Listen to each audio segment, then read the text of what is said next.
Hope we're live now. What's up? Yep. I just got to open a soda. It's the beginning of every podcast. Showtime, bitches. And welcome to another episode That of the sounded pretty Q refreshing. Crew on the Tell Me More podcast. I'm your host, Mac Moore, and I'm just trying to get through intros as Nat just keeps yelling things out loud. There's a delay, so I'll blame it on that. This will be one of our first change of pace episodes of the Q Crew. Every other one we've done has had usually a deep dive into one show, or I think with Colin's, the only time I took the effort to try to come up with themes, and we'd come up with like two movies to throw into one. And now we're going to try to do a little bit more broad. We're going to start having recommendations for our audience. We're going to start jumping into the shows just a little bit to give people a taste.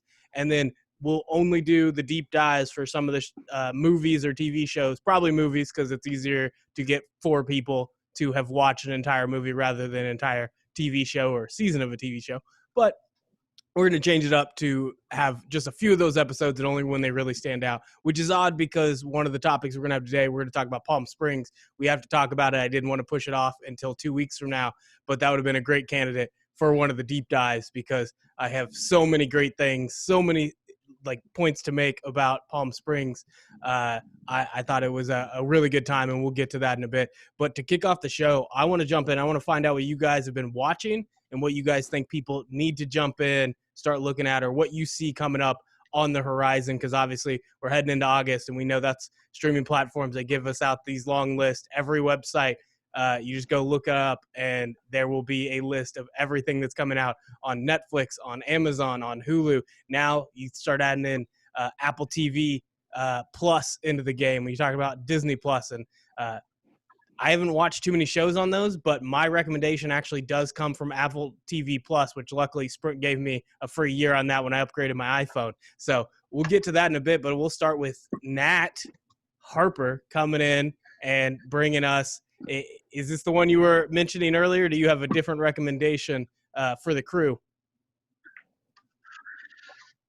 Ooh, this is a tough one because I've watched a lot of different things. I have a lot of time, thanks quarantine, to watch the whole last season. Like I get through them in a day, like no sweat. So I'm going to throw out a couple that I think are really worth watching. So I think one of my favorite things that I watched most recently was Kingdom. Essentially, it's the career of a legendary MMA fighter after he's done with fighting. He goes and opens his own gym, has a couple sons like that are. He's like 47. I know. I was just kidding because MMA is such a short lifespan for fighters, and for the fact that it's only been around so long, you can't have like a 60-year-old has been an MMA fighter for the show. No, God, no. Who was it? Matt Hughes came back for a second, and it makes a cameo in that, and it's just like, oh man, you look rough. Especially those fucking ears, man. Anyways, so it sounds like a simple, straightforward show, and you're like, oh, it's gonna be all like super masculine and gross and whatnot, but it actually dives a lot. They do talk a lot about their feelings, and get really into the emotional side and the wear and tear that it takes on them, and because they're fighters, they have wild personalities, because not everybody's gonna get in a ring. It takes a certain kind of person to step up and be like, please punch me in the face so I can punch you in the face. I'm a pass for me. And to stick with also getting punched in the face for a career, not to do it a little bit. Oh my God, do what it takes to actually make it. You have to do that for years. Yeah. And those fucking kicks, those kicks to the head, oof. Oh, when people just go straight up limp from those, I'm like, oh no. But also I watch those highlights and I'm like, that's pretty good. But yeah, it gets into drug addiction. It gets into a little bit of prostitution or sex work. And I mean, it goes deep dive into that. And then um, also the loss of a baby and like the whole spectrum of things around it. It's hard to explain, but it is really phenomenal.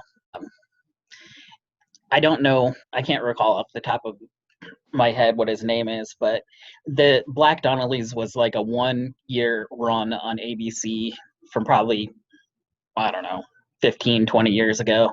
And this actor reemerged, and he is the lead. Let me just pull up another tab real quick and Yeah, I'd pull kind it up, of. except my computer will not go fast enough to do it. So now I'm pulling out my phone and trying to figure it out.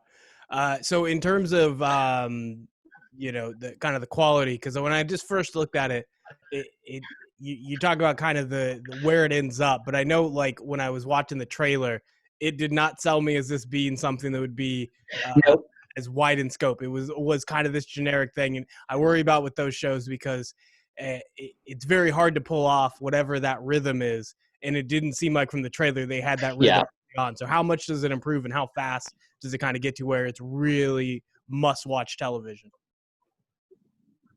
it gets super fast. I'd say probably episode 2 or 3. I was just like hooked and watched all of it in like 2 or 3 days.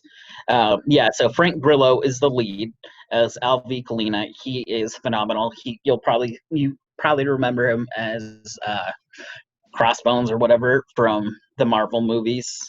And then uh, Matt Lauria is in there from Friday Night Lights.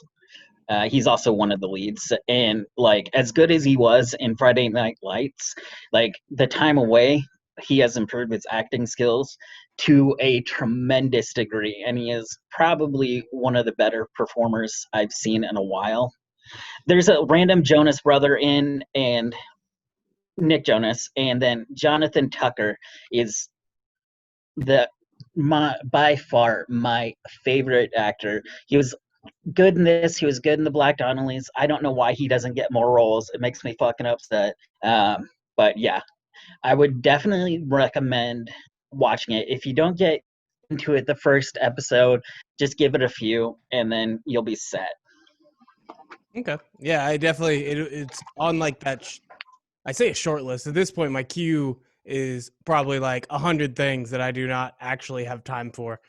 Even in this pandemic time, I'm still so busy with stuff, and then it's always like a mood thing for me. You know, it's like there's certain shows, and like I'll watch. You know, if I'm working a lot, then I get home and I'll throw on something I'm comfortable with, something I don't need to pay attention to. Because even though I'm The- done working, I'm not really done working. I'm back on like my phone. I'm looking up things, and then it has to be a show that I can just kind of look up and occasionally be like, oh, that's good. And I don't want to like waste watching a good show like that.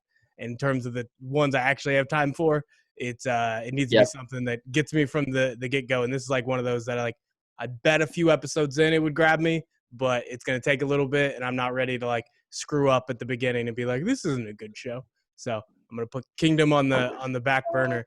Colin, have you seen anything about Kingdom? You have any interest in it? So there's been a couple shows that I've been watching like the last week or two, and I go back and forth between I really like drama, like I like suspense and horror. I want to be like frightened, but then I want to laugh a little bit. Mm-hmm. So I try to balance that out. So right now I've been watching. I'm almost done with. I think it's only like 6 episodes, but I'm 4 episodes into like Unsolved Mysteries on Netflix, which is so infuriating to watch because it makes me realize. Well, I guess it doesn't make. I already realized it, but it brings to light how awful the justice system is in this country, and how cases that should have been solved 15 years ago still haven't been solved. And then to cleanse my palate after that, I know I'm like 7 years late, but I just started watching Nathan For You. Yeah, All it's a good all time. 4 That's seasons are good. on Hulu, and I'd never watched it before. And I think Nathan Fielder is so good at what he does because he's so serious Yes. and he's so sarcastic at the same time, and he just blends it really well. I'll watch 4 episodes without even realizing it's a new episode. And so that's been really fun. Yeah, Nathan For You is one that That's a fantastic. I threw it on for Kinsey just sitting there on the couch, like she's in the middle of her social justice mode. She's going and hunting down stories, but also she's like looking up from her phone. And most shows, maybe there's a joke that like stands out. That one, it was like 2 episodes in, and by the time it was done, she was the one putting on Nathan For You every night to like watch it as we're going to bed. And I'm like, yeah, that's how good it is. Yeah. So Nice. in terms I of, want to rewatch it now. yeah, it's definitely in like the list of things that I'm like, I'll throw on, and it has immense replay value because all of those things that it's almost like the second time you remember how good it was, and then you get to watch it again, and like, God, it still kicks. It's like a great song from a great band. It just plays every time, works out great every time. My pick is this isn't one I've been watching because, like I said, if I was to give you ones that I'm actually in the middle of, it's just the NBA playoffs. Like, that's the only thing that I've had time for, and now it will be all of my life for a while. But a movie that's coming up that I am excited for, and I'm glad that it's going to be free for me with Apple Plus TV.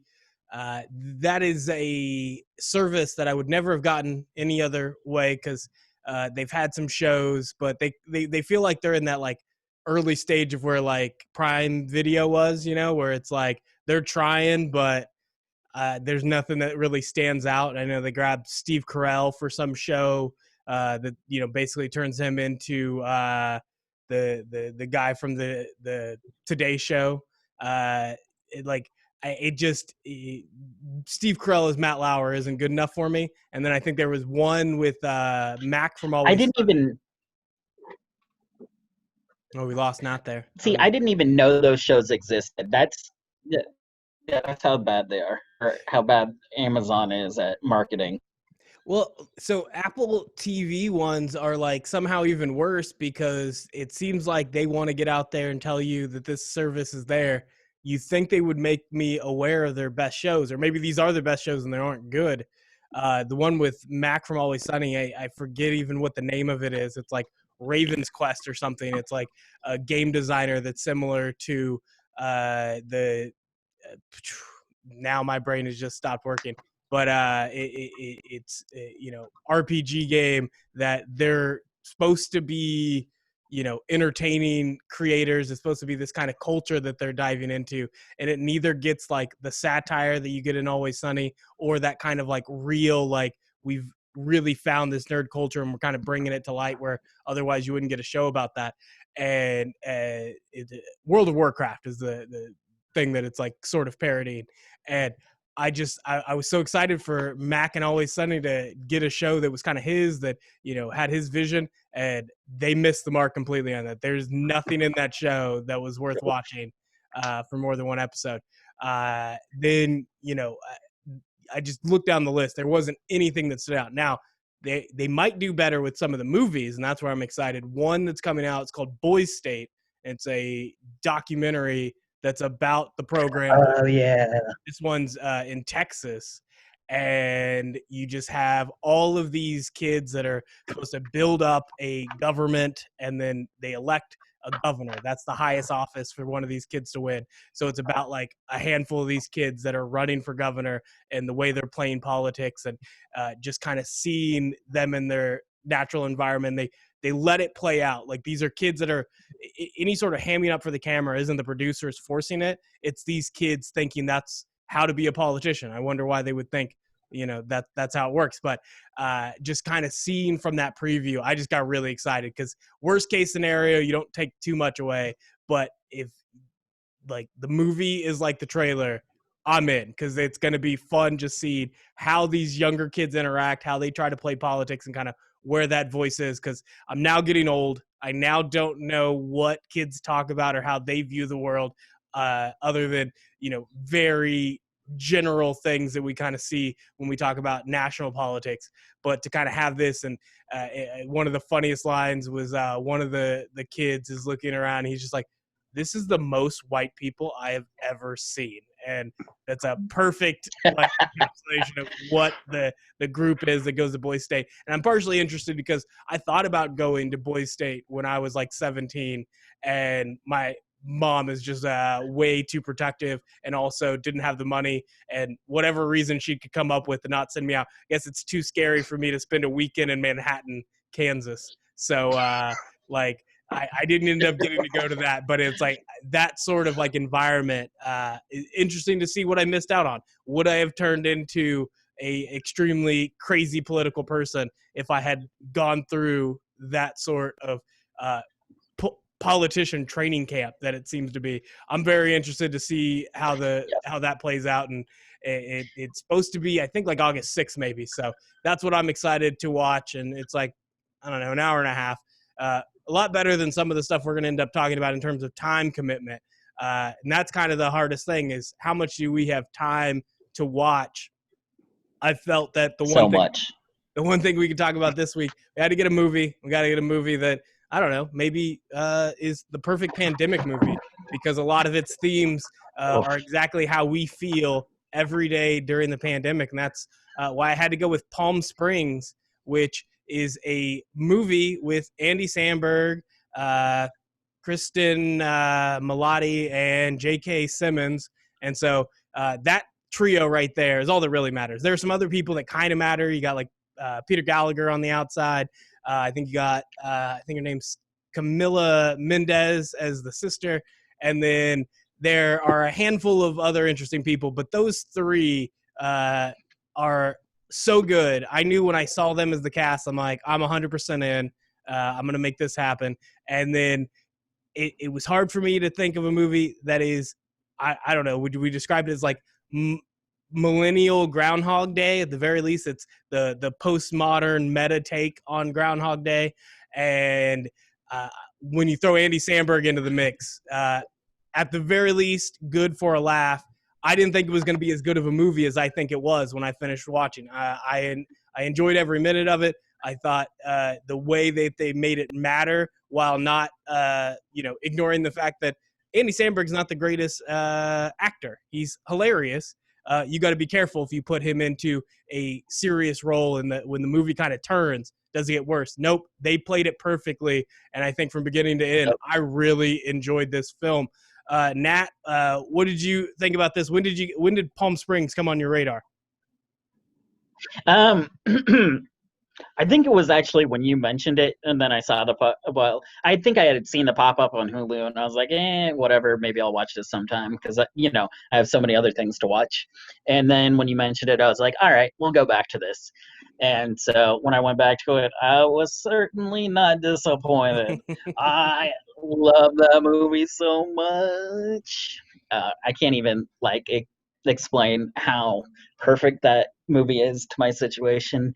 I think I said on here before, I live on basically a nursing home. So it is, I literally wake up the same day in the same place with the same people doing the same thing, making the same jokes. Oh my God. I was like, this is me. They made a movie about my life. Like, oh my God. And Andy's casual fuck it all attitude is like, that's me here. Like, I don't give a shit. Like, it's quintessentially how I act. I'm like, tomorrow's not gonna matter. That's the only sound I can make to make this make sense. Yeah, I was really salty when I think so. It was maybe in late June, early July. I was scrolling through Hulu and I saw it, and I pressed play. I was like, oh sweet, the new Andy Samberg movie's out. And then it was just a trailer. Like, it wouldn't let me watch it. I guess it didn't come out for another week or so. So anyway, I ended up watching it shortly after they actually released the movie. I thought the movie itself was pretty solid, but what really sold me was the performances. The acting was great. That was the best I'd ever seen Samberg. And then the other two that you had mentioned were really good as well. So the movie itself, I didn't love it. I thought it was pretty good, but the performances, they didn't miss a beat. And like Nat was saying, I really resonated with this day doesn't matter. So I'm just screw it. I did think that was a really well played, especially in the situation that we're all in. So I enjoyed that a lot. Yeah, it seemed like the perfect pandemic movie, not just for somebody in a situation like Nat's, but the rest of us in the pandemic situation of living another day that is just kind of the same thing. And does it really matter? Does anything that we do make a difference when most of what we've needed to do is kind of stay inside and avoid people? And, I think also when you talk about kind of, Andy Samberg's like demeanor in the film, it's also well played into the script as well. Because I think depending on who you are, I would have watched it anyways, but there are arguments to be made for somebody like Andy Samberg, somebody like Will Ferrell. Their style just does not blend with real storytelling. It is so out there ridiculous, and they're at their best when they're doing that sometimes they can get lost in being funny rather than telling a good story that's funny. And when you find a way to weave it back together, similar to Will Ferrell in Stranger Than Fiction, where his attitude is explained by the plot, same thing with Yeah. Andy Samberg. And it's more than just, okay, you can do whatever you want because it's a time loop. In this case, it is a take on the time loop movie. It's like we are completely aware that things like Groundhog Day exist, things like was it Day After? No, what's the one with Tom Cruise? Day After Tomorrow. Is it Day After Tomorrow? Okay, Yeah. so there's too many movies with similar sounding titles that are not even close to the same movie that I didn't want to say it. So I was like, wait a minute, which one? But so we have that kind of knowledge as moviegoers, and the actors in the movie have that knowledge. That's where you get kind of the postmodern meta take on it. And then you also have, it's not like Groundhog Day where it's just, okay, I found out I'm in a time loop. I mean, I guess it is for Kristen Milioti's character, but Andy Samberg has basically been in here for years. We're not even given an appropriate understanding of how long he's dealt with this, because at this point, he's lost time. And that sort of craziness is exactly what you'd imagine for somebody who is stuck in this situation for decades, centuries. Andy Samberg says it like thousands of years. Like that's how I don't know how much he does it to just oversell it for to explain the movie, but it's a long time that his character is stuck in this, and that completely changes how he views the situation and what he does with it. And that has been a just a perfect marriage for what he's able to do. And then when you get to kind of the rom-com side of it, I think it was helpful that one, they didn't linger on it too long. The character arc for Kristen Milioti's character, when she decides, I'm not dealing with this and I'm getting out of here, that helps kind of drive the movie on for a while. Then when you get to her kind of just not being able to take it, and especially after she figures out a certain detail that Andy Samberg's character kind of didn't tell her, she goes off to just figure out how to deal with this. And that kind of separation there, instead of it giving longer time for Andy Samberg to kind of have the spotlight on him, the spotlight went to her and went to a completely different point. That was perfect, because I don't know if Andy Samberg is capable of being the lead in a romantic comedy, even one that's as absurdist as this, for a full hour and a half without it kind of going off the rails a bit, or his kind of earnestness starting to fail in how it's displayed in a movie. This one only let him be perfect in these handful of situations, and I think it all worked out great. And then once you throw in J.K. Simmons as this extremely mad individual who gets pulled into the time loop by Andy Samberg's character, and his just randomly deciding to hunt Andy Samberg down, that both got to be the absurdist comedy, and it got to be like one of the biggest anchors of realism, which was once he had to feel that pain once, he just stopped. Like his not even just, he forgave this character that ruined his life. He knew that pain was not something he as a person could keep doing, even in a world that, as we talked about, they had to question whether it really mattered. It mattered enough to him that he couldn't be that person who would do something that evil once he kind of felt the ramifications of it. It's a weird way to get to empathy, but that's what some people need. And in this case, that's what that character needed. I thought all three had such great character arcs, great, as Colin mentioned, great performances. And, by the time the movie was over, I felt like pulling a Groundhog's Day with the film and just rewatching it a bunch of times, because it was that good. Yeah, and I think that this might sound crazy, but if movie theaters don't reopen this year, like can this movie like get some like award nominations? Like it's kind of funny if we have awards shows in 2021, but it's going to be funny to see like what are our movie options for 2020 to see who's nominated for Best Right. Actor, Best Picture, Best Supporting Actress. So I don't know, but maybe that's Sandberg's first chance to get a Best Actor nomination. I normally say no, but he's on the top of my list right now. There's not a lot of movies that I think were better than this. Yeah, I know. It's been a lot of shows that have been really good, but as far as movies, I can't remember like a lot of things that have been like, oh, that was a friggin' fantastic performance. But also, I don't watch a lot of movies. I watch shows.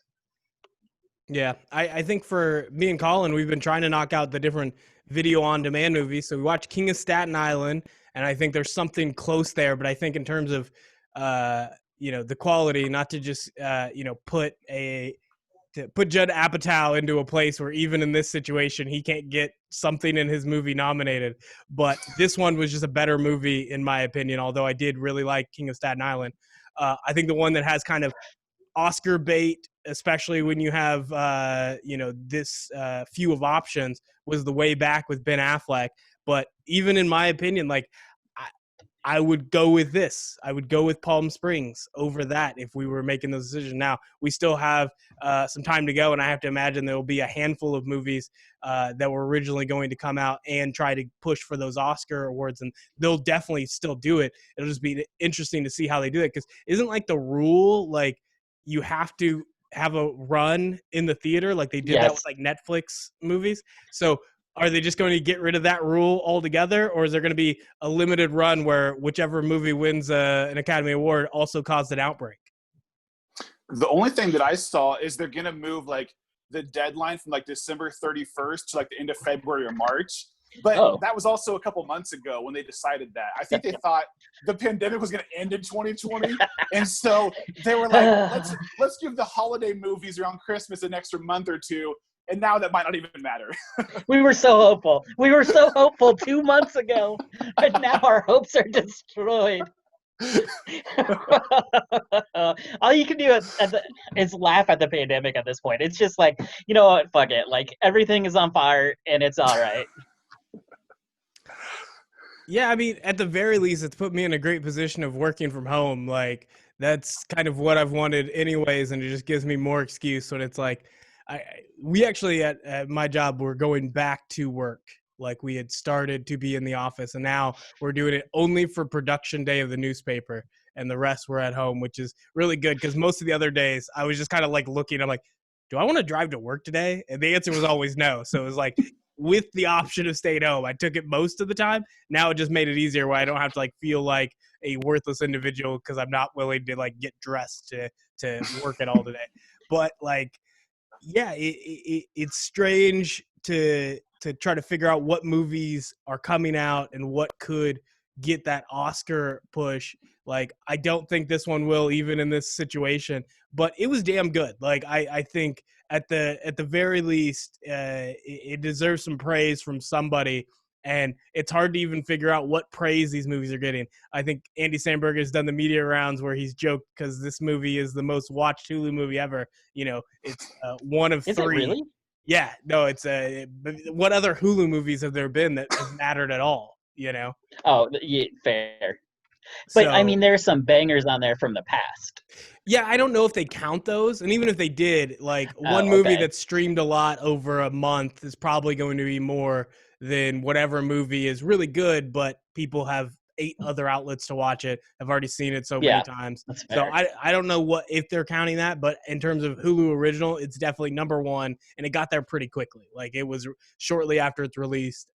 There were just so many people watching it, including us, and I was super excited for it. I'm trying to think. I had a few things to talk about in terms of the pandemic element of it. I think we hit most of those notes. I do wonder if, having that sort of like relation to Groundhog Day, do you think that's something that worked? Do you think that there's any sort of, if somebody were to tell you that they didn't like it because it's already been done, would you have a rebuttal? And if you did, what would it be?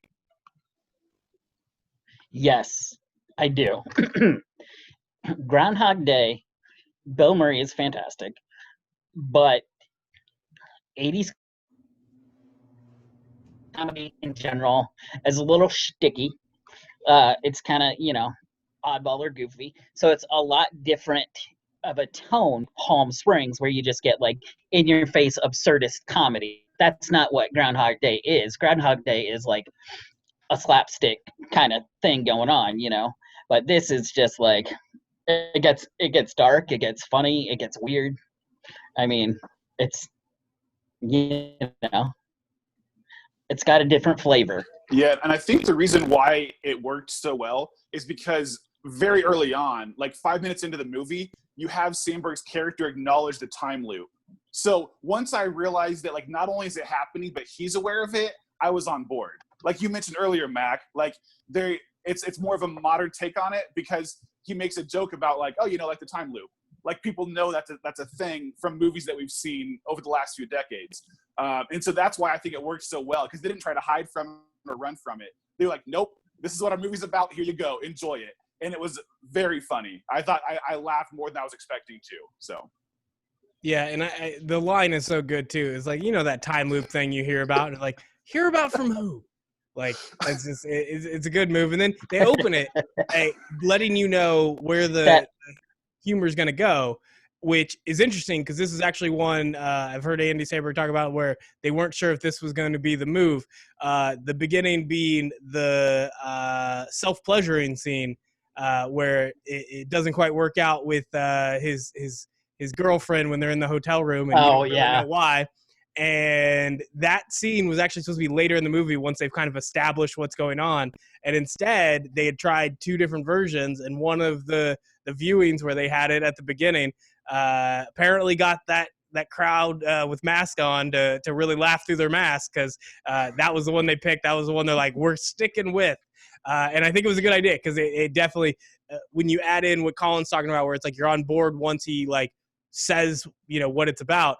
But I also think that first set of Andy Samberg going through the day and you're not sure what he knows, or I mean, you probably know if you watch the trailer, but you get to see that, and like it is the ridiculous things he does plays in two ways. It plays when you know that he's in on it, he knows what's happening in the day, and then it plays in the way of who the hell is this guy and why is he acting this way? And then that leads into once they have the reveal. And I think the reveals were also something in this movie that, it's hard for me to judge good twists because I don't know how much when I like it, it's just kind of dumb. And then how much when I don't like it, it's like Inception where it's like, it splits people 50-50, I think in this case, the twist, while not something that was too out there, a lot of people probably predicted it. I wasn't even thinking of a twist. So when you find out, about Kristen Milioti's character and what has made her so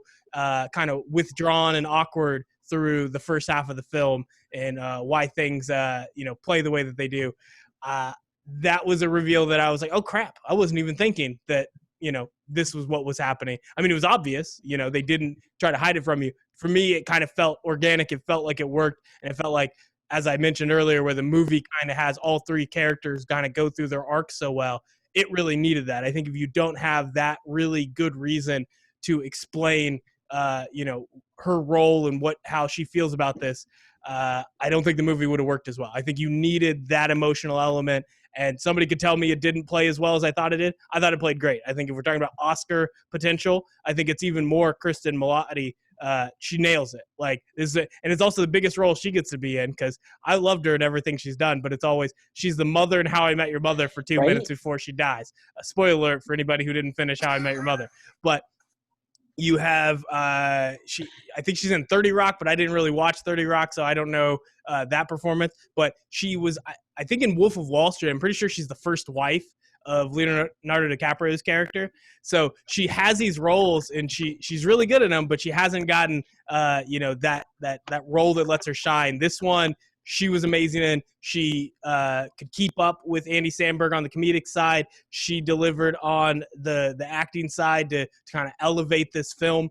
And I think, if I was picking somebody who really came out of this, with just a big boost to their stock, I'd go with Kristen Milotti because she nailed it. She was probably the person that now when she's in another film, I will seek it out to watch it to see how she does.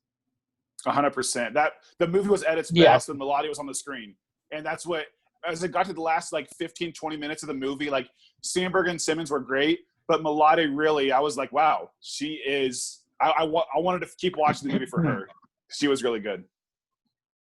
Yeah, she has a really great presence. It's a charisma that draws you in. It might just be her huge doe eyes, but also she kind of has this hyper way of moving, but somehow it's not more hyper than Andy Samberg, but it stands out more than Andy Samberg's kind of ADD attitude, and whatever that is that she does, it is the reason why I think you've seen her pulled into situations like How I Met Your Mother. I don't think it worked as well in How I Met Your Mother, mostly because it was at the end of its run. They pulled her in too late, but she has something that really stands out. And it's crazy to me that, she's been kind of this actress that had been looked at for these type of roles for the last decade, and they haven't found her one until now that she really was able to hit that home run. I'm excited for her, and also excited to see what she does from here. Yeah, they should definitely pay her. Give her some money. I think maybe they'll make some money on this. That was the other big thing, the interesting part of this. We're talking about how movies that are not going to be in theaters, how they're doing. But in this case, this was a movie that wasn't going to go to the theaters anyways. Me and Colin did one on King of Staten Island. That was one that went to video on demand kind of out of necessity. It couldn't get into the theaters. They waited every second and hoped, and finally hope died. And this was a movie that was already kind of looking at what their options were. And I think Hulu was just kind of the best option for Andy Samberg because he constantly has movies that become cult classics but just fail at the box office. When you talk about something like Hot Rod, when you talk about Pop Star. Hot Rod is delightful.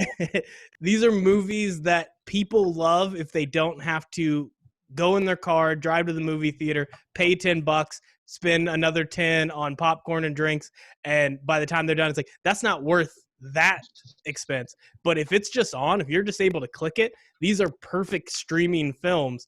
And he's almost, he's ahead of the curve. I think he was also ahead of the curve. People, credit Lazy Sunday as being the start of YouTube.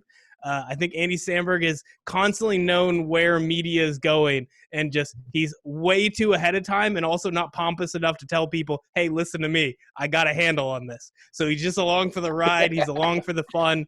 And, it'll be interesting to see if, as he keeps making films, if this is just the go-to every time. There are now so many companies that are willing to pay for a movie like this. Do you just skip the theater process? And as long as you can get enough money from Netflix, from Hulu, whatever it happens to be, is that just the better option, particularly not just for Andy Samberg, comedians. Comedies have been in a very strange place recently, and this is one of the few on my list that stands out. I don't know what the last good comedy film was that I really enjoyed and would tell people, hey, you have to watch this. Yeah, I think the pandemic has essentially killed theaters. I don't think they're going to make a comeback. I think they'll just be kind of one of those throwback things that there might be one old shopping malls in your town. There's one of them. It's there. Nobody knows why. You might get some discount Nikes from the guy outside in a trench coat. I think it has a limited appeal. I think their problem is they've built the model on needing everybody to go watch a movie first. And that's just impossible because you're not going to pay that much. The way that we view, the way we have those other options, it's not that we will never pick a movie theater, but we sure as hell aren't going to pick it a $25 experience packed in with other people. The hassle is too much when we have other options for entertainment. Now, if movie theaters start to adapt and change, we, Nat, you were right there with me going to movies every weekend. I think Colin also had the movie pass where we just spammed the hell out of that thing as long as it lasts. We knew it was going to die, but we got as much out of it as we could. Right. Oh my God. I watched so many movies. I was I don't even care about this movie, but I'm going. Yeah. And we went to like 3 in a row that I would have never. I don't even think I've tried to watch them any other time. I think me and Nat went to like Incredibles 2, which I would have watched some other time. But then we watched, what was the remake of that 70s blaxploitation film that we watched? Like, I Oh forgot. God. God, Oh like God. we I can't even literally just remember watched the whatever name. popped out. Like, yeah, that we can't even. Yeah. Superfly. We went Oh and watched yeah. God, that was Superfly, bad. and we had no reason to go except it was like we might as well. And you know what? I enjoyed it. If I would have paid $20, I would have hated it. I would have been so Yeah. pissed. But My being thought there process. free, great. Yeah, my thought process used to be, oh, I'll go to the movies if it's a movie I really want to see. And then once I got a monthly movie subscription, I was like, oh, there's 3 new movies out this Friday. I'm going to go see all 3. Yeah, and see, you watch more movies than us in the theaters, Colin. You're knocking out so many. It's worth paying what the prices have been for these not movie pass, but the alternatives that the movie theaters are created now. For me, the price point's too high, and at some point, it'll need to come down. And that's what'll probably happen post-pandemic if there's enough people that do realize, hey, this is the way to do it. If enough distributors of films are like, we can make back our value without the movie theaters. We don't need this hassle. And if you also have the Oscars not having that requirement, there's going to be even less incentive for these, movie companies to try to get it into theaters. And the theaters have lost what their advantage was. They'll have to adapt, and there's already so much, so many theaters around the country. They've already done so much renovations. I doubt they'll just go into the night. I don't think they're going to just be this. We lost Colin for a second. Oh, he's back. I don't think it'll be something that is just like a strip mall that you're like wondering why it's there, but they're going to have to adapt, and it will look a lot different, I would have to imagine. But in terms of the comedy side, like I was wondering, what comedies have really stood out. I think the next one that looks like it's going to matter a little bit. I think American Pickle with Seth Rogen, and that's one that almost seems like it's almost not real. Like I had to watch the trailer 3 times to believe they actually made the film. I thought it was like an SNL parody of a film. Nope, they made the whole movie, and that's one that 100% has to be streaming, because if that is a movie theater release, ain't nobody going to watch American Pickle. Nobody. It is HBO Max. Yeah, which I don't even know if I'll like grab for a month to try to watch it. I don't know what'll end up happening, but that's one that at the very least, I get how it could be good. It just looks like it's probably Sorry, gonna be awful. I was the description as you were talking. I'm sorry to like a weird that's laugh fine, in the middle of because your that was speech. the reaction I had. But holy shit, he gets same reaction when you watch the trailer. It doesn't get better. You think, okay, that's a weird concept. Is it delivered in a nope? They just took one joke and decided we'll build an entire movie around it. I will say, brined for 100 years. What? I think right now, I think we need comedies more than ever. So I do hope that over the last 5 months of 2020, that some of these comedies that have already been made that we're planning on coming out in theaters, September, October, November, December, I hope they do go streaming, because I think we need to laugh. I know I need to laugh, because it's sometimes difficult to like have some satisfaction when you're just like, why am I here? What is happening? So yeah, I don't know. There hasn't been a lot I've seen this year that I would say is a really great comedy, and I don't know what's coming out next. But I do hope that we start to see that over the next few months on the streaming platform. Well, even the last year, I mean, this isn't just a pandemic thing. Like, what's the last like really good comedy film? Like, I feel like it got to a point where every movie, any sort of thing I saw an advertisement on, it was some sort of like, how do we recapture what was made in the 2000s with Will Ferrell? Sometimes they actually did just throw Will Ferrell in it and hope it worked. I'm thinking of stuff like the movie where they have like they run like a casino for some reason, and then there's like all of them kind of blend together as this kind of outdated way that comedy was made. And then you have like, it's always a handful. There's something like Bridesmaids that stands out, and then I would put maybe Trainwreck there as like one that really just kind of popped as a comedy film. But all the other ones seem like the same movie. It seems just like they made an They assembly are. line of what Will Ferrell movies used to be, and I'm definitely not going to go to the movie theater to watch it. But I found myself increasingly not able to just throw them on, you know. And I guess the new turn is Adam Sandler made Netflix films, and I used to watch all of Adam Sandler stuff. I was even willing to watch Grown Ups. I'm not going to say that it wasn't good. It just also wasn't great. So, you know, it's like, okay, I can get a couple laughs out of this movie, not really worth it. And then they're like, let's make a dozen of these. And then sometimes make them worse. And that's kind of where we're at. Aren't there like 3? So they're on Netflix. So Aren't there? Okay, I'm not gonna watch them. yeah, Like, there's a whatever, bunch like, and they're bad. Like, that's all I know. They're not good. Yeah. No, I'm not. I don't know. I don't really like David Spade. Like, over the last like 15, 20 years, he hasn't been funny. He was funny for like the mid '90s, and then like he stopped. It was just like, all right, I'm over you. Yeah, I think the roles they use him in definitely don't work, and I think at some he kind of jumped the shark after His fucking voice. Yeah, His voice gets me at this point. I'm just like, no, please don't. I like it if you got to use him as like a side character. Like he can only be Yeah. a side, and in this case, he's like not the lead, but he is one of 5 guys who get a majority of the screen time. I'm like, I'm out. Like, I'm not even sure you picked the right other 4. You know, like I'm definitely not watching. Like, there's just at this point it's been pretty bad, and I don't even know what those other movies are at this point. Like they've either all blurred together, or there's a chance there was something really good over the last couple of years and I just missed it.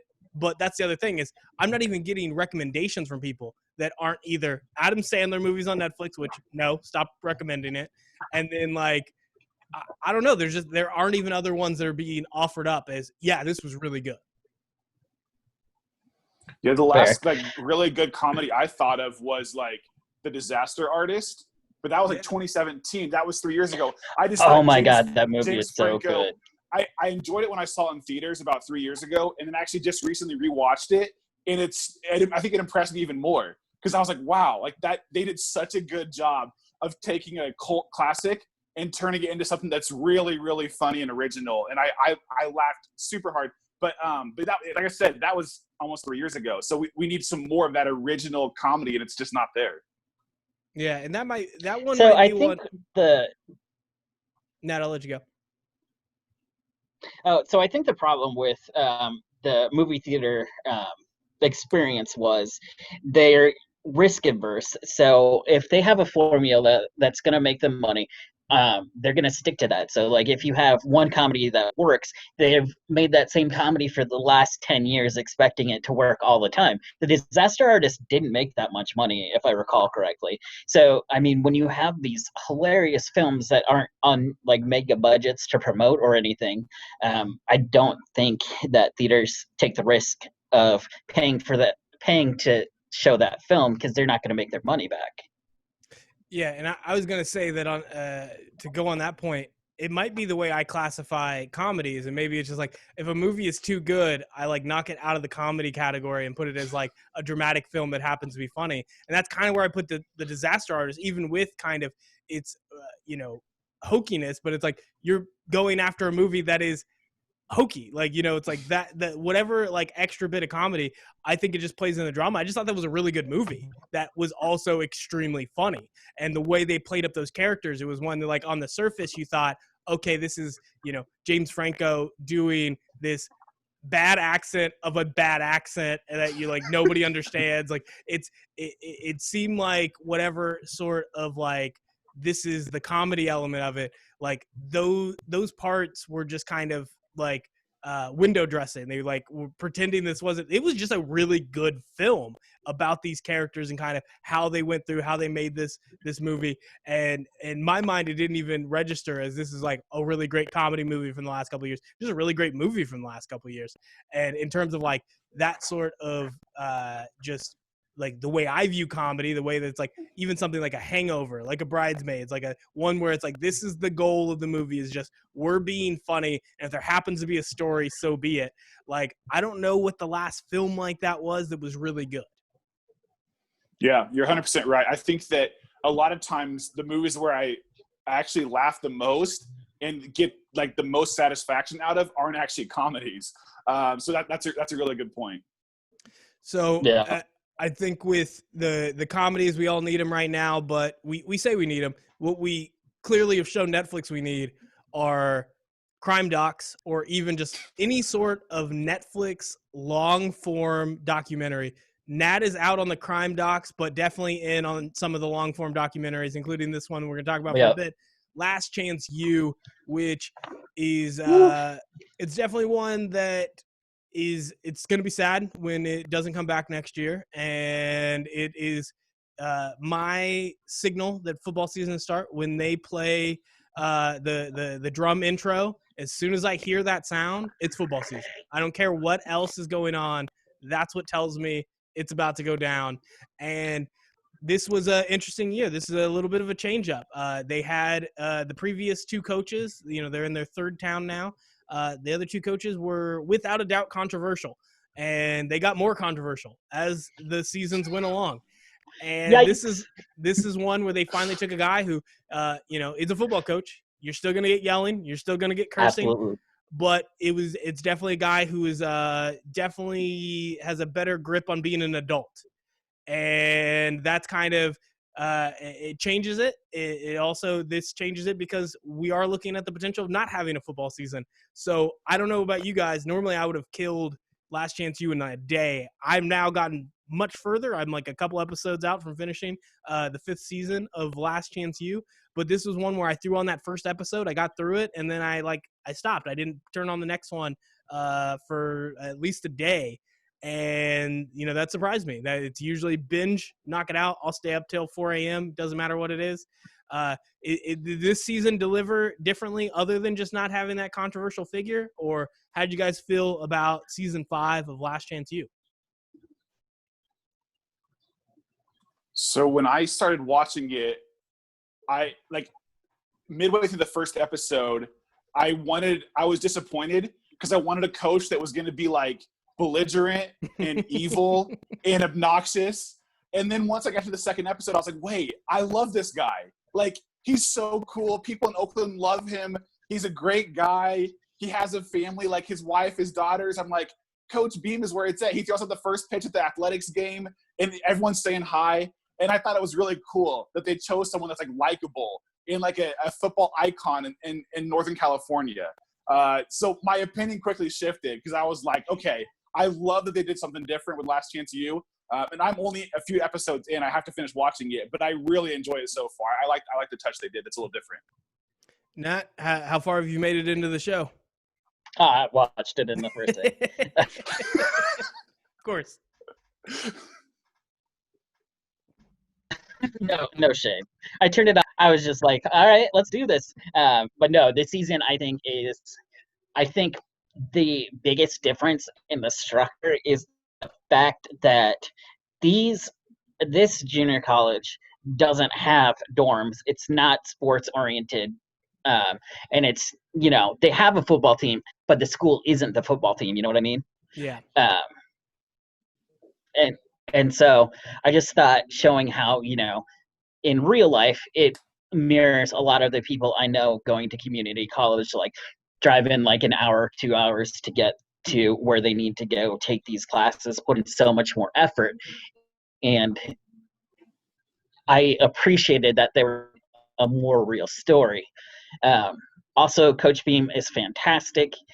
I love him so much. The fact that his wife is a therapist who regularly talks to the players was just like a new light in football that, or at least college football, that like I haven't seen before. And I was like, okay, well, you're looking out for these kids, like mentally, like academically, like helping them like in all sorts of ways, because these kids are from Oakland, Stockton, whatever other small towns, and so they're helping them with food or helping them with like whatever random expenses they need. And it's like I thought it was just a more real experience compared to like the rest of the series as a whole. Yeah. And then the way they were able. Oh, go ahead. No, I was just gonna say that the way that they like are more real. I think that's true. I think in terms of I would split the difference on like the school is based around football, because that's not really true for the two middle seasons. They sucked as a football team, and so really they were learning to become a school that was built around football, because to that point they hadn't done anything. And then you kind of see kind of how they revert back in the second season when they start losing again. The school's very That's true. That's true.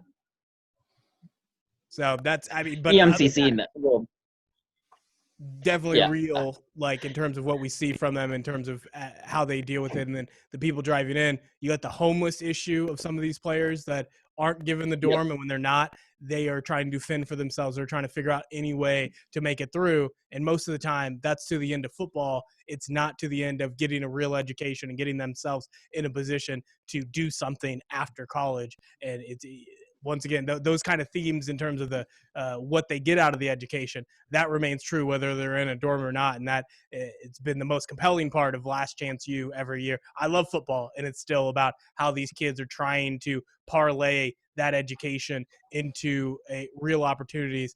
And a lot of the times it doesn't work out well. They don't realize how important that side is more than football.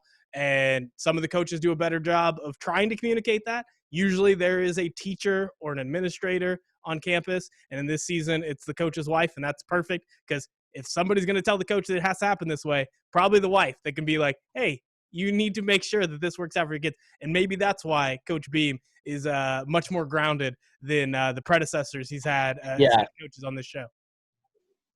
I think it's so cute, like so freaking adorable, that him and his wife, every morning, he's out there with his little walking stick. They're talking about all of the issues that they have like going on. So like their positive communication in the, his most essential relationship of his life bleeds over into how he interacts with other people. And I think it's really nice to see that, because that's not an aspect we ever see from like football.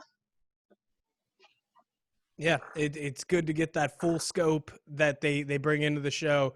It's always, I don't know what I'll do without it. I don't know what's like the next thing for every year after this one. I don't have a new season of Last Chance U. I guess they have other shows on there. Like I know there was one that just didn't click the same way in terms of, I think it was a basketball show. There was a high school that was in Oklahoma, and I love the idea. I was totally in, and then. I don't know if it's just because high school kids just don't nearly have as much to say, or if they didn't have as good of directors for it. But that one, it did not hook me in the same way. I know there's one called Cheer that I still need to figure out if I have to give it a shot. But there's going to be that hole in my life of having these college age kids that are learning to be adults, and having this something that's bigger than them that it can be helpful. It can also destroy them. Like they have to navigate that in a way that is immensely entertaining, but also sometimes it makes me really hopeful. Sometimes it makes me really sad. I think it was it season 2 or season 3 when one of the players ended up getting arrested from like robbing somebody over Snapchat, and he was the one I needed to succeed, the one I needed because he was working so well. And when he's on campus, his life is going great. When he goes back home, he just starts to mess up again. And it was the saddest thing in the world to see him to get in trouble. And they have those. Now I'm scared of what happens at the end of season 5. I haven't finished it yet, and I haven't Googled where these people end up. Nat, no spoilers, because it worries the hell out. No spoilers.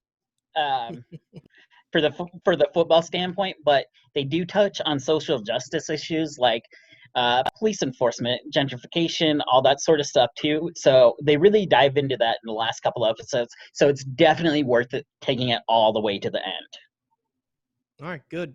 Colin, anything else from Last Chance U that stands out to you? Yeah, like I said, I still have a ways to go, but I think the one thing that stood out to me, I know I already love Coach Beam, and based on what Nat has said, I'm going to like him even more as I watch the season. But I think it was really cool that since the late 70s, he's been coaching high school or college in the Oakland area, and he's gotten offers. He could have gone somewhere else to coach, and he didn't. Like, he's committed to a community and really making a difference on the field and off the field. And I have so much respect for that, because I think a lot of football coaches are trash. Like, I think that they're good coaches, but as a person, I think they're nothing special. And so it's really Absolutely. cool.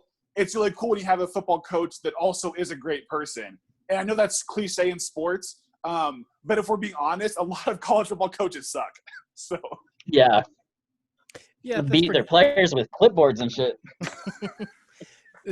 I will be careful considering the field that I'm in and who I talk to, so I will not say anything, but I will let that statement stand, Colin, and we'll move on to the next topic, which is, we'd mentioned earlier the long form doc, and obviously Nat's in on Last Chance U, knocking out the Last Dance finally, just didn't have it on ESPN, but now is getting into that. So there is this kind of shift in the way we watch. One of the reasons Nat is not watching a lot of these movies is because there is so much TV for us, and not just the fictional dramas, but in terms of the nonfiction, they have changed the way filmmaking is done for these shows. They've turned them into actual shows as part of it. When they were movies, there's an hour and a half, and you think, there are a lot of documentaries I won't watch. I just look at them like an hour and a half for this topic. I don't know about that. Somehow, by taking more time, by creating a show that is 6 to 10 episodes, usually it's upwards of 10 hours for these shows. And you're like, well, I can watch it in chunks. And it's not true. You watch the first one and you get going, and all of a sudden you've spent 10 hours watching this. You spent way more than you ever thought you could on that topic, and you're glad you did. In this case, Nat is just refusing to do it for crime docs, the ones that we love, the ones that America has jumped into. So Nat, you got to tell me, what is it about crime docs that isn't pulling you in the same way the Last Chance U is? They make me so fucking mad. Like, I mean, the incompetence of the justice system, and also of any officer that's ever been on one of them. They're just so, like, I mean, oh, they're dumber than a box of rocks. Like, it is some Scooby-Doo mystery shit, except they actually solved some crimes. Um, I just, I hate everyone that's on there. Like, it is only an unsolved mystery because you messed up somewhere along the way. Like, or you blame the wrong person. You got somebody that was like good enough, and then you were like, all right, we got him. Call it good, guys. Put him in jail for 35,000 years. And you're like, what are you doing? What are you doing? That's why I can't. It is amazing to me watching some of these documentaries where you have witnesses, you have descriptions of people, you have descriptions of cars, you have a time frame, and you arrest no one. Like, it's really bad. Now, I won't have anything as good as your Scooby-Doo quote, but it is beyond me that I'm able to watch this, and they start out, and they do a really good job of telling the story. Like, in 2006, this person went here, and then his wife was like, couldn't find him, or whatever. And it's like, wait a second, you have all of these pieces here, and there's not a single detective that could have solved it over the last decade and a half. And it just drives me crazy. I watch it because I'm sick and I find it entertaining. But it makes me so mad when I realize, like, it's not just like one city or one state. We live in a country that is so bad at policing, and so bad at like justice, and so bad at not even caring about natural, like, human rights, and not caring when someone gets hurt or someone dies. And I just, yeah. So it's hard to watch, but I watch it because I want to investigate myself. Like, give me a couple of days. I'll drive to Georgia. I'll tell you who killed the lady in her salon. I'll figure it out. So here's where I'm gonna side more for Nat's description for not watching is part of why I end up watching, and then Colin, for yours, I will give the closest you're gonna get from me in terms of defending the failures of the criminal justice lease. And I assume we're talking about like unsolved mysteries, right? Where so many of them are just left unsolved. Not even forget you got the wrong guy. I'm always more worried about when you get the wrong guy. I'm more worried about when it's done poorly in that regard. In terms of the unsolved mysteries, I think of how often crimes should be not found guilty. How hard it is to prove beyond a reasonable doubt that somebody is guilty. So even if you did find somebody, to find the evidence, to piece it together, and to convince a jury that, I think it's so rare for it to happen. I think the fact that we have such high conviction rates that they find people guilty, I think is partially the problems with the criminal justice system, the problems with people who don't actually understand what beyond reasonable doubt means. And it infuriates me probably as much as watching these shows infuriates Nat, is seeing people that come to a guilty verdict for no reason. Now, when you talk about them finding who did it because they have all these clues, like you're looking for something that could be anybody. You're talking to like a hair salon that's along a highway that, yeah, they have a car, but do they? They're like, it's blue. We're pretty sure. We think it's a Taurus. This other one thinks it's a Chevy. Like they like, it could be any other car. You know how many cars look like a four-door sedan? Sedans are so common, especially when all you think is maybe it's blue. I think it's blue. It could be green. I bet you, without a doubt, they're going to solve this case someday, and it'll be fucking green, and it'll be a Ford Taurus and not whatever Chevy they thought it was. You know, like that's what's going to end up happening, because these are hard to put together. I'm not mad at cops that, particularly when they're limited on resources, on time, not able to necessarily find the guilty party and to prosecute them properly. I'm more upset when they distribute justice unfairly because they feel like that's the only way. They want to make up for these type of crimes that we're seeing on Unsolved Mysteries. Like, how do we get our numbers up? How do we make it where we seem relevant, like we're doing our job? And then they do things like they pick somebody that's not the right guy. And even when they get the detail that will tell you who the actual person is, because they had already picked that first one and already done enough of the work, they're not willing to go back and fix it. And you see that so often. Like, those upset me. And the only ones that are unsolved that really piss me off is like the one that is from Kansas, when you have somebody that goes to a party down in Lacine, and it all is awful. And then when you combine with, without saying too much to get the local ire, there is a certain medical examiner on that case that I can't believe has been able to continue to be a medical examiner in this county. And then he goes off. He went to Wisconsin, and luckily he's been laid off, so he hasn't wrongfully convicted anybody and just helped the prosecution pin whatever crime he can in the last 6 months. So that's good. But otherwise, nobody stopped him from doing his job. He lost his job because he was laid off because there wasn't enough work. Like, at this point, he's been allowed to be on some high-profile cases, and every time he gives some of the worst answers. He gives answers that are outside of what his actual job description is, and he ends up causing people to be put away, or at least get darn close. I don't know if anybody's kept up with the Rontaris Washington trial here in Lawrence, but holy God, the way that they have used him, and that's probably the least offensive of his testimony was in that case. I'm not even sure it made it into the case. I think it was just a pre-trial. But that guy makes me angry. And to see him on Unsolved Mysteries, where he's willing to make leaps that are in the wrong direction, but on other cases, he's like, I can't tell you. Or in this case where it's like, well, what happened to the guy's neck when, you can't find, it's been chewed up by like animals or something. And he's willing to make leaps in areas that help the prosecution, and then in ones that would hurt wherever they're going or would make the police look bad. Then he's like, nah, I'm not sure if I can say that. I'm not sure if I can say that definitively. It pisses me off so much because he's so bad at his job, and it's been so well documented, to say nothing of when he took organs from individuals and had them on his desk.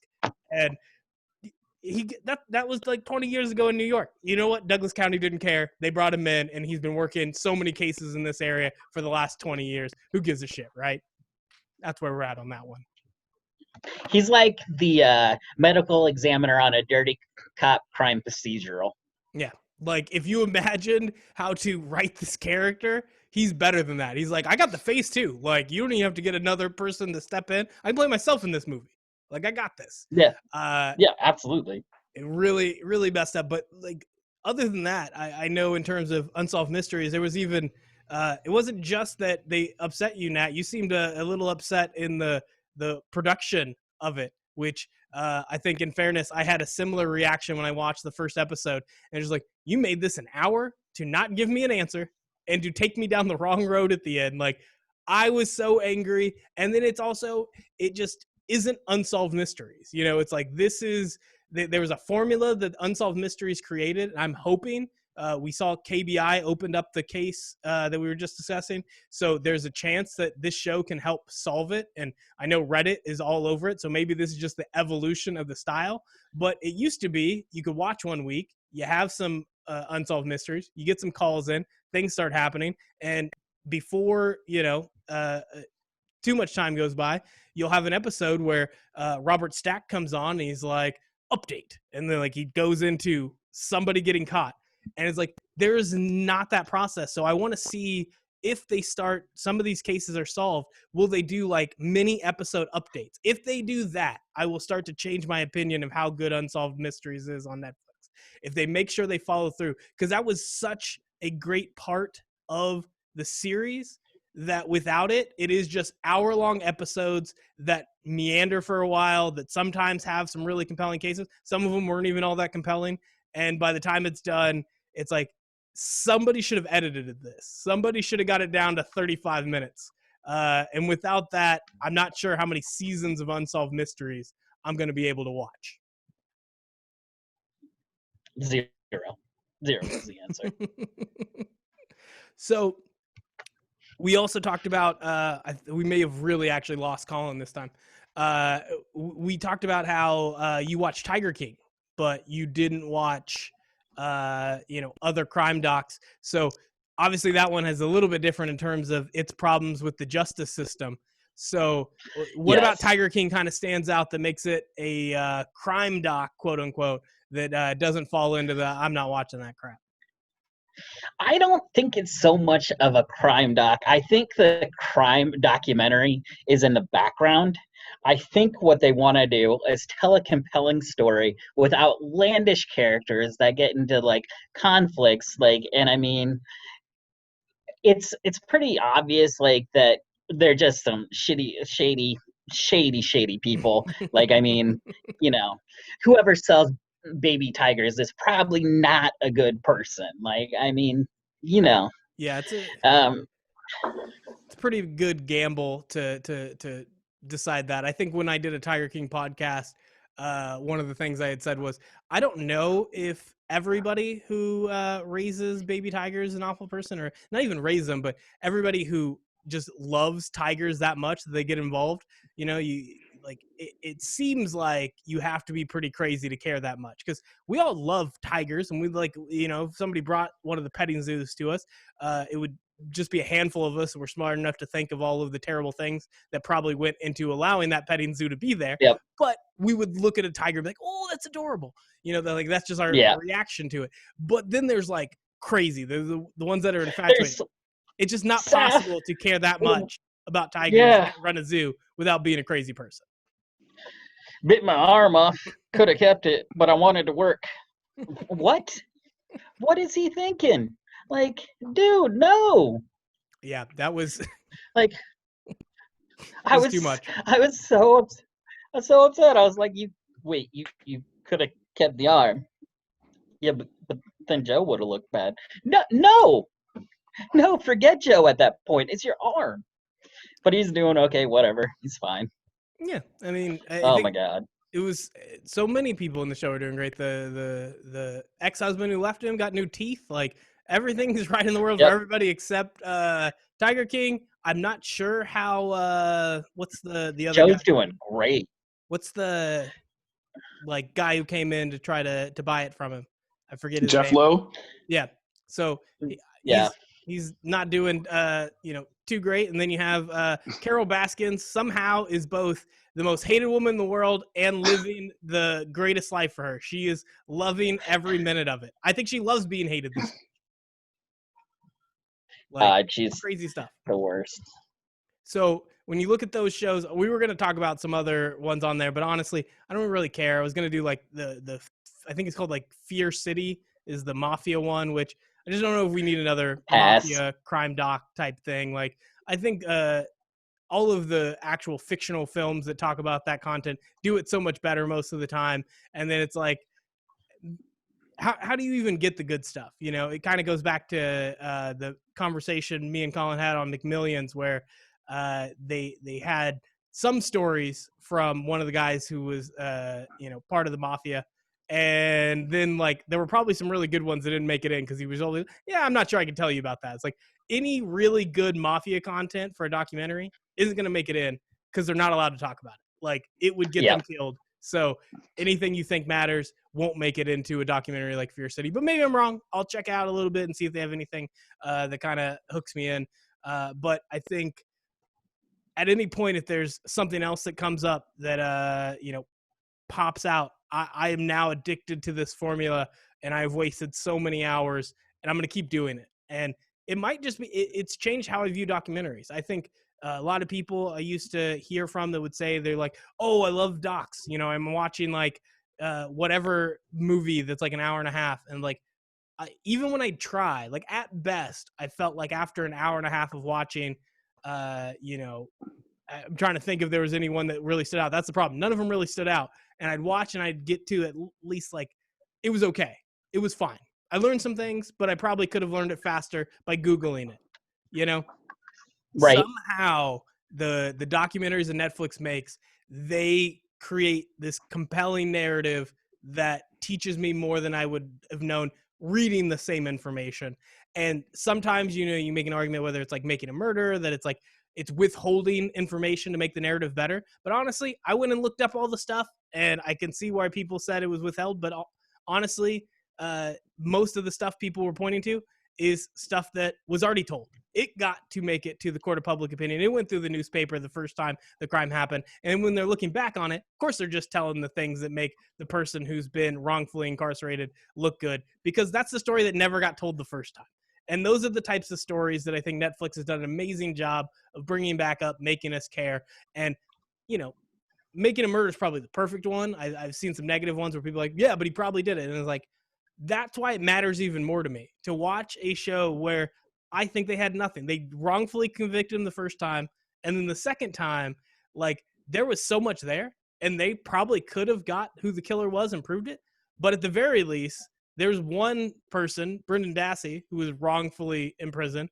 Then you got the other guy who, if he did it, you should do a much better fucking job of proving he did it and not cut corners like they did. And that's all we've seen from these shows is like, at worst, it's like, okay, well, we did what it took to put the guy away. It's like, no, that's not how it works. Because you don't know the difference. Like, you can't tell me that, okay, this is the guy, we can cut corners because we know we really did it. This is the guy, oh, yeah, sorry we wrongfully imprisoned him for 20 years. We cut corners on that one, too. Like, if you cut corners for anybody, you will do it for people that are going to be wrongfully convicted because you're not very good at telling the difference most of the time. You can't figure it out. You need to let the evidence speak for itself. You need to have jurors that actually understand what's going on. And you have prosecutions that aren't able to get rid of the only jurors that have a fucking brain in their head. And that's what happens on most cases throughout this country. And it's messed up. And I'm also tired of it, like Nat is, but somehow I can't stop watching it because that anger that drives Nat away pulls me into these shows every single time.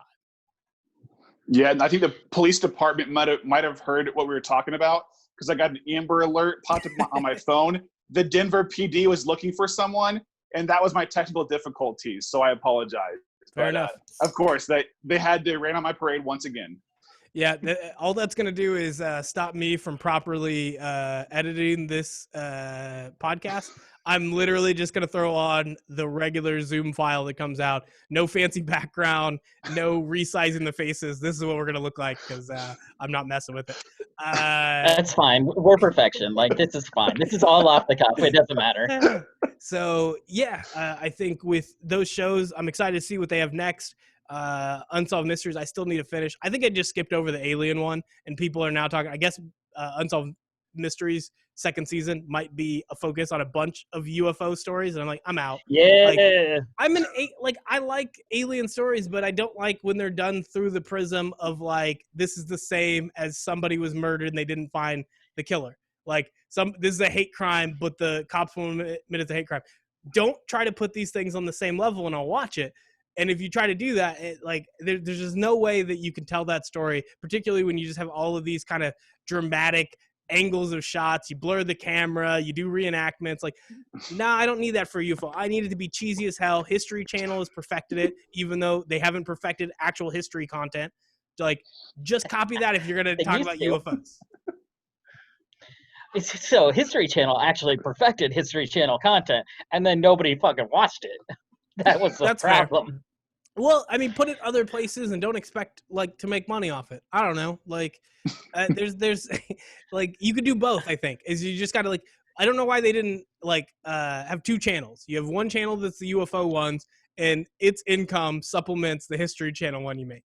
I think now History Channel needs to reinvent itself because you can just make it a streaming option where it doesn't need to be a standalone channel that brings in viewers. Viewers don't matter anymore. The niche audience that will come back and watch History Channel stuff, I think they can make it. They just need to be some sort of streaming channel. They need to give their content out, whether it's like Disney Plus, whether it's just on Netflix. History Channel can rebound, and you don't have to keep making another Nostradamus documentary because we all know the world's ending. We don't need Nostradamus to figure out. He got the year wrong, and now it's 2020, and we all know it. We all know when it's ending. So, but now they have fun stuff like Forge Masters, where it's just like dudes being blacksmiths on the show. Like, I mean, I watched that a couple of days ago because I was like, I'm gonna take a break from serious stuff, and it's just as ridiculous as you make cool weapons and cut through ropes and wood and beat it with hammers and stuff. I'm excited for season 7 when we figure out one of the people is anti-Semitic, and that'll be how that one plays out, I assume. That's the formula. We did the shows that we had watched. I did mine. I cheated the system and did one that would be for the future. But do you guys have anything on the list of stuff that you know is coming up that you're excited to watch? I know Colin has one. Nat, do you have a movie or a TV show that is supposed to be released in the near future that you're excited for? I don't know if it counts, but Academy season 2 just came out. Okay. And my assumption is that most people haven't had time to watch the whole season. I actually haven't finished it yet, surprisingly. Yeah, but that's going to be my go-to, at least for today. All right, if you had to pitch it for Umbrella Academy to somebody, now you got to pitch like not just the new season, jumping into the show. What's your best entry point? Okay, so Umbrella Academy.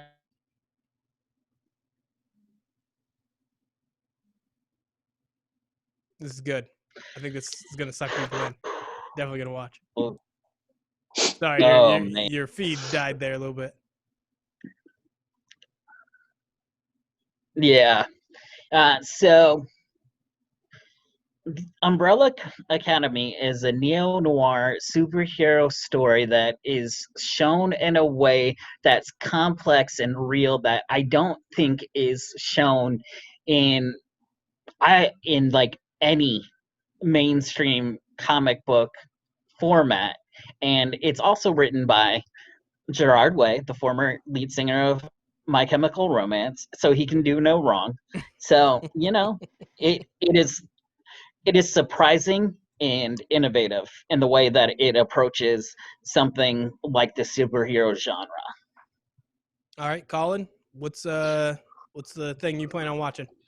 Well, I wasn't really interested in Umbrella Academy, but I love me some MCR, so I might have to check that out. So I am excited to watch a new movie called The Rental, directed by Dave Franco, starring his real-life wife, Allison Brie. I think it just came out last week.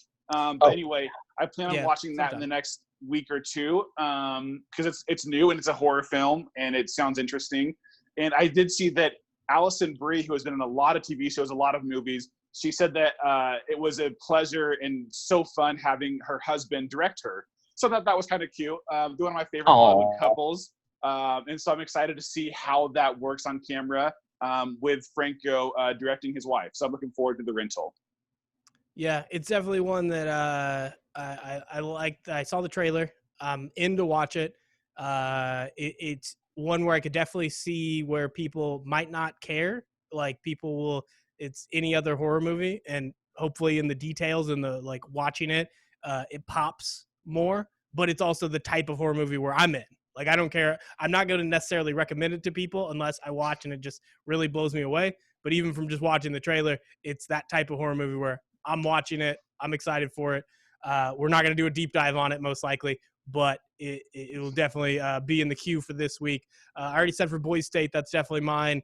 if I find any time around NBA. And that's why we're going to have to end the show right now. We had a good time talking about the different stuff on TV. Next episode, we will just watch a movie about basketball, and then I'll only talk about NBA for the full hour of the Q Crew. That's all we have. Excellent. Thanks for tuning in to the Q Crew on the Tell Me More podcast. Later, folks.